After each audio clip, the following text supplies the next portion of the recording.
Bonjour Vincent Charlet. Bonjour. Merci d'avoir accepté notre invitation sur AMTV. Mais avant de parler de votre dernière étude publiée aux Presses des Mines par la Fabrique de l'Industrie, dans la note à la source des innovations de rupture, qui cherche, qui innove, j'aimerais bien que vous puissiez vous présenter.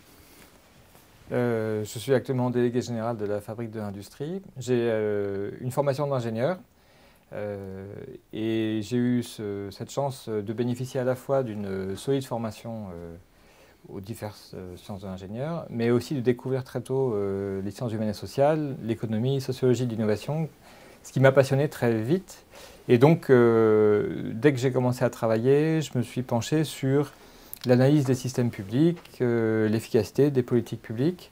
D'abord, surtout autour de la recherche et de l'innovation, peut-être que ça se ressent un peu aussi dans cet ouvrage, avant d'être appelé au lancement de la Fabrique de l'Industrie, pour suivre là, davantage les politiques industrielles, leur efficacité et ce qu'on peut dire des perspectives de l'industrie à moyen terme.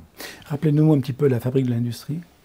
Alors la Fabrique de l'Industrie, c'est un laboratoire d'idées qui a été lancé en 2011 par les branches industrielles, qui sont toujours ses mécènes exclusifs. Et donc elle a mandat d'être à l'écoute des questionnements des industriels. Dans les temps que nous traversons, vous imaginez bien que les industriels ont beaucoup de questions et se posent beaucoup de questions sur leur propre avenir, leur attractivité, les moyens d'améliorer ou de lever les freins à la compétitivité. Et la Fabrique est là pour répondre à leurs questions, à la fois en s'inspirant de ce que dit la science, mais de ce que disent aussi les acteurs de terrain, publics, privés, dans un format qui sera jugé à la fois intéressant et crédible par l'ensemble des parties prenantes. Donc on ne fait pas d'influence ni de lobbying, on est là pour produire une sorte de réponse à caractère scientifique qui découle directement des questions que se posent aujourd'hui les industriels. Mais nos publications, qui sont toutes libres d'accès, facilement téléchargeables, s'adressent aussi bien aux étudiants qu'aux représentants syndicaux des salariés, qu'aux industriels, évidemment. Alors justement, vous avez effectué un travail inédit sur les données mondiales des brevets d'articles scientifiques pour remonter vraiment à la source des innovations.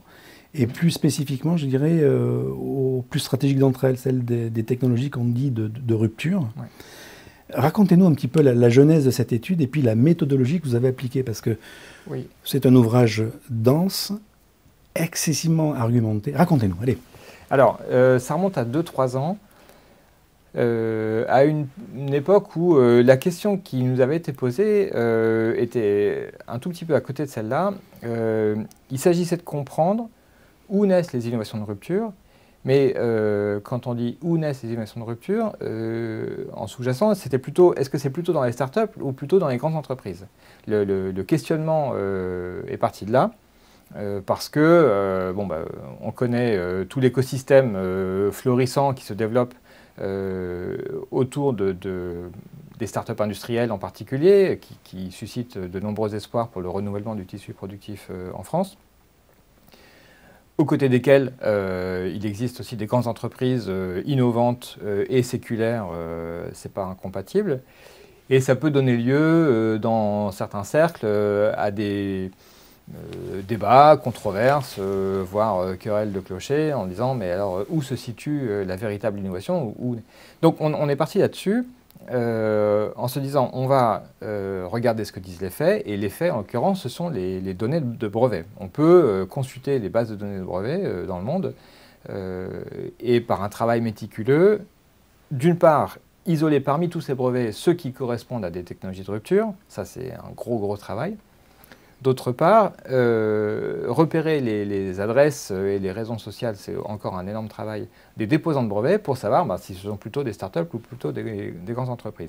Et on était parti sur un échantillon diversifié de technologies, mais avec une attention particulière à toutes les technologies de rupture, donc, mais liées à la transition énergétique.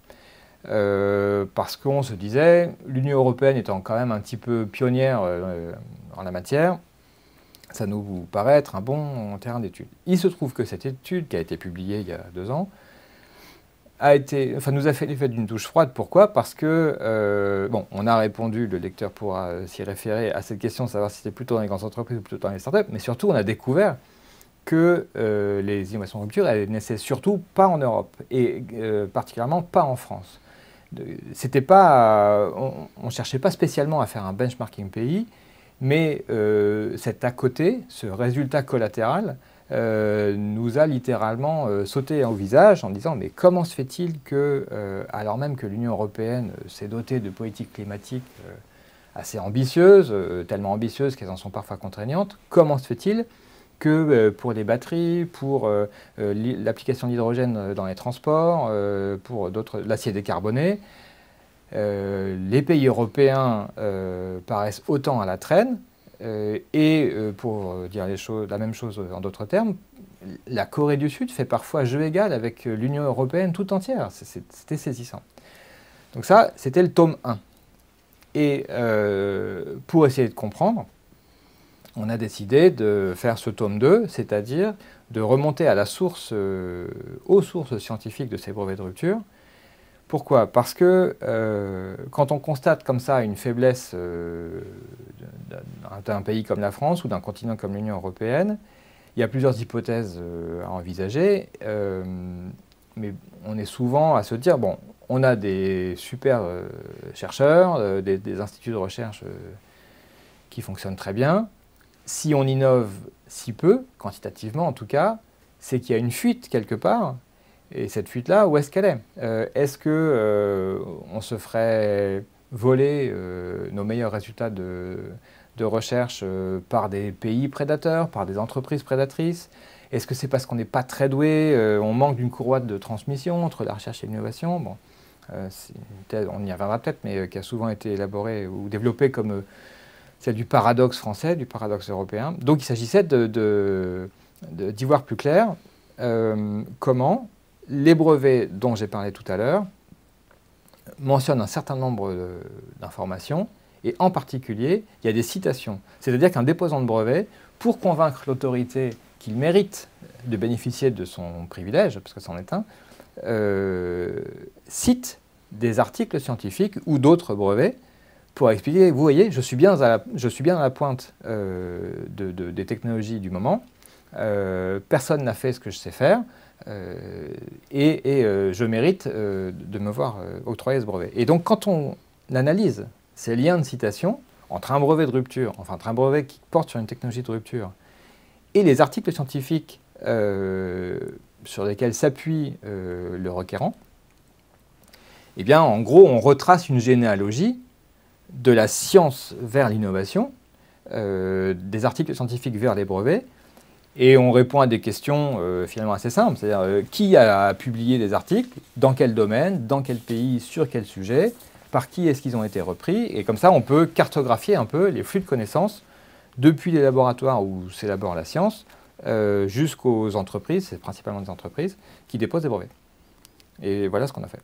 Alors justement, comment naissent ces innovations de rupture? Alors, il y a une filiation, une espèce de généalogie scientifique qui fait que de citation en citation, puisque vous avez compris que ce sont ces liens de citation qui sont notre outil d'analyse fondamental, un article scientifique va être cité par d'autres scientifiques, et puis au bout d'un moment, peut-être un de ces articles descendants, fils, petit-fils, va être cité non pas par un autre article scientifique, mais cette fois par un brevet, qui lui-même va être cité par un autre brevet, etc. etc. Et de proche en proche, directement ou indirectement, on s'aperçoit que ces rhizomes de citations rassemblent 80% des articles qui sont publiés dans le monde et 60% des brevets qui sont déposés dans le monde. Donc ça veut dire que l'essentiel de la science mondiale finit d'une façon ou d'une autre par être approprié par un déposant de brevet, et que la majorité, les 2/3 de l'innovation des brevets qui sont déposés dans le monde s'inspirent directement ou indirectement de la science qui a été produite quelque part. Quand on parle d'innovation de rupture, donc on resserre très fortement la focale parce que la plupart des brevets ne sont pas de rupture. Quand on parle des innovations de rupture, alors d'un seul coup, ces chiffres explosent et la part de ces brevets qui s'appuient directement sur les articles scientifiques augmente singulièrement. Par ailleurs, ces brevets de rupture s'appuient sur la bonne science, c'est-à-dire qu'on constate aussi que les brevets qui vont avoir la plus forte capacité à disrupter, à transformer les marchés, sont aussi des brevets qui s'appuient sur des articles scientifiques qui étaient eux-mêmes à très fort impact, qui ont été très largement repris, y compris par des scientifiques. On est sur de l'excellence. Oui, c'est ça. De l'excellence dans les deux hémisphères, dans les deux mondes. C'est pour ça qu'une des dimensions importantes de notre sujet, c'est comment est-ce qu'un pays, la France ou un autre, réussit à favoriser cette recherche d'excellence. Et puis ensuite, comment est-ce qu'effectivement ce pays réussit à inciter ses entreprises, industrielles en particulier, à être proactives en matière de technologie de rupture, technologie d'excellence. Alors justement, dans votre ouvrage, à un moment, on voit que ça détonne quand même. Vous dites qu'il est de bon ton il est bon ton de dire que les États européens disposent d'un appareil de recherche tout à fait performant. Pour autant, celui-ci peine à produire des résultats économiques ambitieux. Et vous révélez combien ce diagnostic a besoin d'être réellement affiné et aborder plusieurs faiblesses, notamment en France. Je crois que ça date des années 60 ou 70 en tout cas. Cette idée a apparue, il me semble, au Royaume-Uni, mais très vite généralisée à l'ensemble des pays européens. Cette idée selon laquelle on n'arrive pas à innover, sous-entendu, au même niveau que les Américains d'abord et que les Japonais ensuite, et puis maintenant les Coréens. L'Europe est à la traîne dans le domaine de l'innovation. C'est un diagnostic qui a été dressé, renouvelé régulièrement, encore dernièrement dans le rapport Draghi. Et assez fréquemment, les gens qui posent ce diagnostic disent quand même, c'est étonnant puisqu'on a les meilleurs chercheurs au monde. C'est donc qu'il y a un courant qui ne s'établit pas entre la science et l'innovation. Donc, certains disent c'est la faute aux pays qui viennent nous prendre ou nous copier, mais la plupart des analystes se disent ça veut dire qu'on manque d'une courroie de transmission entre la science et l'innovation, et de là part cette abondante littérature qui n'est pas que de la littérature, parce que ça prend la forme de dispositifs et de politiques publiques très concrètes, sur le paradoxe français, le paradoxe européen. Le paradoxe, pourquoi? Parce qu'on serait faible en innovation en étant fort en science. Et donc vous avez tout un tas d'explications qui ont, leur part de vérité, sur le fait que les chercheurs et les ingénieurs se connaissent trop mal, ils n'ont pas été formés dans les mêmes écoles, ils n'évoluent plus dans les mêmes univers, ils ne parlent pas le même langage, ils n'ont pas les mêmes contraintes. Bref, et donc les décideurs ont sans arrêt imaginé de nouveaux dispositifs, incitations fiscales, permissions réglementaires, la loi Allègre en particulier, pour favoriser la circulation entre la science et l'innovation. C'est-à-dire que le point focal de tous ces efforts, c'est de dire notre faiblesse, c'est la passerelle. On a une courroie de transmission ou une passerelle entre le monde de la science et le monde de l'innovation qui est trop fragile, trop étroite, qui fonctionne trop mal. Or, les résultats auxquels on parvient dans cet ouvrage, et qui ne sont pas inédits, c'est qu'en réalité, un pays comme la France a deux fragilités. C'est pas le problème, c'est pas que la passerelle est en trop mauvais état, c'est que la science elle-même, qui quantitativement, on produit un certain nombre d'articles, mais si on se limite à ceux qui ont, je disais tout à l'heure, le plus fort impact scientifique, n'est pas au niveau. En tout cas, elle ne tient pas son rang par rapport à son rang scientifique, toute qualité de papier confondue, surtout si on la compare aux États-Unis. Et que par ailleurs, notre base industrielle innove moins, et déploie moins d'efforts pour déposer des brevets de rupture qu'en Corée, par exemple. Et donc, on a plutôt deux problèmes qu'un seul. Alors justement, vous parliez de la Corée, mais vous montrez également que les principales puissances technologiques de de la planète, elles abordent vraiment pas les processus d'innovation de la même façon. Non, en effet. Pouvez-vous nous éclairer là-dessus? Ça, c'est un résultat auquel on ne s'attendait pas, mais qui ressort de manière très nette des données qu'on a étudiées, et en plus, enfin, très nette parce que c'est stable d'une technologie à l'autre. Je veux dire, qu'on parle d'ARN messager ou d'ordinateurs quantiques, on observe les mêmes tendances. Et ces tendances, ça peut se résumer de la manière suivante, c'est que dans les pays anglo-saxons, et en particulier aux États-Unis, ce qui est particulièrement frappant, c'est que à partir de ces parts de marché mondiales en termes de publications scientifiques, ces pays réussissent à augmenter considérablement leur présence lorsqu'on parle de cette fine couche d'excellence, cette fine couche des articles scientifiques qui vont être effectivement considérés ou repris, cités par des déposants de brevets. Et j'appelle ça excellence au sens où pour 100 € ou pour 100 articles publiés, la part de ceux qui vont être jugés d'intérêt et finalement féconds pour les innovations de rupture qui vont suivre est nettement plus élevée dans ces pays. Je suppose à cause des conditions institutionnelles dans lesquelles fonctionne la recherche publique de ces pays.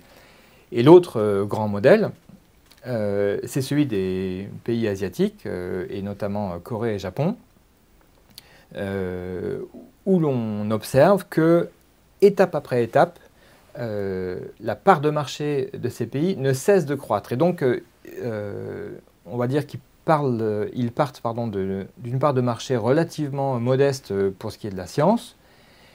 Ils arrivent à faire mieux quand on parle de la science d'excellence qui va être reprise par les brevets, puis à faire mieux encore pour ces brevets de rupture qui citent la science, et à faire encore mieux pour l'ensemble des brevets de rupture. Donc j'appelle ça passage à l'échelle ou capacité à passer à l'échelle. C'est un trait distinctif de ces économies, et je pense que ça a à voir cette fois avec l'effort de leurs industries, donc de leurs entreprises industrielles, pour innover de façon résolue, mais aussi avec une forme d'alignement entre les priorités, les axes prioritaires d'innovation des entreprises industrielles et les priorités de la politique d'innovation de façon générale, c'est-à-dire qui sont à la fois les priorités des universités et organismes scientifiques et celles du gouvernement. Alors, selon vous, comment on pourrait en France améliorer justement cette... est-ce qu'on peut leur piquer totalement l'écosystème et le mettre en France et l'appliquer en France, ou... Je pense pas qu'on puisse copier des recettes clés en main, à plus forte raison parce que déjà on observe qu'aux États-Unis ou en Corée par exemple, pour reprendre ces deux archétypes-là, les recettes ne sont pas les mêmes. La bonne nouvelle, puisqu'on a deux problèmes et pas un seul, c'est que on peut essayer de résoudre les deux moitiés du problème séparément. Donc il y a d'une part la question de la capacité de l'appareil de recherche à produire des résultats d'excellence, d'une part. Deuxièmement, la capacité de l'industrie, ou des entreprises de façon générale, à innover et à s'impliquer activement dans les innovations de rupture. S'agissant de la recherche publique, on a longtemps vécu sur cette idée en France qu'elle était soutenue comme il faut, ou qu'il y avait un juste effort public, et que, sous-entendu, c'était du côté des entreprises qu'il fallait redoubler d'efforts. Bon, depuis le temps que ceci est affirmé en boucle, ça a fini d'être vrai, hein. Le soutien public à la recherche, avant même de parler d'excellence, ne fait pas que stagner, il s'est en réalité résorbé, il a diminué. C'est assez problématique, on est loin de nos benchmarks.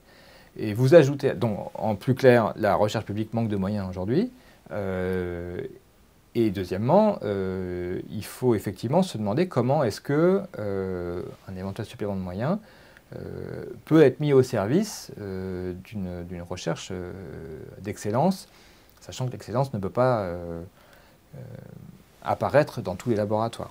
Et puis, donc, il y a un deuxième sujet qui est celui de la base industrielle. Donc, on sait bien depuis longtemps que le tissu industriel français, il est plutôt plus petit que dans d'autres pays comme l'Allemagne. Mais en plus, les secteurs intensifs en connaissances, ceux qui innovent le plus, ils sont assez faiblement représentés. On a un héritage avec une forte prépondérance de secteurs industriels, de secteurs d'activité qui sont faiblement innovants. Autrement dit, chaque entreprise considérée par rapport à son secteur et par rapport à ses concurrents internationaux est très méritante dans son effort spontané de R&D. Il ne s'agit pas de faire la leçon aux entreprises en disant « on vous l'a dit, vous devriez innover plus ». Ce n'est pas ça le sujet. Le sujet, c'est celui du renouvellement du tissu industriel. C'est-à-dire que par rapport à la Corée, par rapport aux États-Unis, on a une physionomie de l'industrie qui a finalement assez peu changé. Donc, les secteurs très amont, la chimie base, l'agroalimentaire, dans tous les pays du monde, consacrent moins d'efforts à la R&D que la production de biens électroniques, par exemple, ou d'appareillages médicaux. C'est comme ça. L'histoire de l'industrie française, c'est qu'elle a moins changé que d'autres tissus productifs, et il faut se demander pourquoi. On ne répond pas à cette question dans l'ouvrage. Est-ce que c'est une affaire d'accompagnement public par des agences de type ARPA, DARPA? Est-ce que c'est une affaire d'entrepreneuriat et d'encouragement à l'entrepreneuriat? À ce stade, pour moi, la question reste totalement ouverte. Dernière question, et non des moindres quand même. Vous avez eu justement une vision assez 360 sur ces innovations de rupture. Et sur ce que vous avez noté, quels sont les secteurs les plus où on trouve le plus d'innovations de rupture aujourd'hui? J'ai l'impression que les domaines à forte composante numérique, ordinateur quantique par exemple, spintronique, suivent des tendances un peu explosives. Pareil dans le domaine de la santé, il y a, pour des raisons évidentes, un effort d'innovation mondial qui a été quasiment exponentiel dans le domaine de l'ARN messager. Et j'ai l'impression que, par opposition à ces domaines très high-tech qui ont mobilisé énormément d'investissements scientifiques et industriels, la grande famille des technologies d'industrie verte, que j'évoquais tout à l'heure, les batteries, alors les batteries c'est un peu moins vrai, mais fait l'objet de beaucoup de littérature, de beaucoup de préoccupations de nature politique, à commencer par le fait qu'on se soucie tous de la santé du secteur automobile, qu'on soit au Japon, en Corée ou en France. Mais qu'en matière de dynamisme, d'innovation, on n'est pas sur les mêmes profils de courbe. Et il y a quelque chose de plus mûr et du coup stable dans les dynamiques d'innovation de ces secteurs-là. Vincent Charlet, un grand merci pour cet entretien. Donc on peut retrouver votre ouvrage sur le site de la Fabrique de l'Industrie. Oui. Prochain ouvrage pour vous? Je ne sais pas, je m'interroge notamment sur la manière dont les différents secteurs industriels peuvent répondre à toutes les attentes qu'on leur adresse, souveraineté, équipement du territoire et concours aux soldes extérieurs. La fabrique, dans son ensemble, peut déjà annoncer de l'ordre d'une dizaine d'ouvrages dans les 12 mois qui viennent. Signalons les prochaines parutions sur l'industrie circulaire, des belles études de cas sur les filières du luxe et de la défense, qui sont des filières industrielles françaises qui marchent très bien, y compris à l'export. Voilà, donc on maintient notre activité. Nous vous suivrons avec attention. Merci encore. Merci à vous.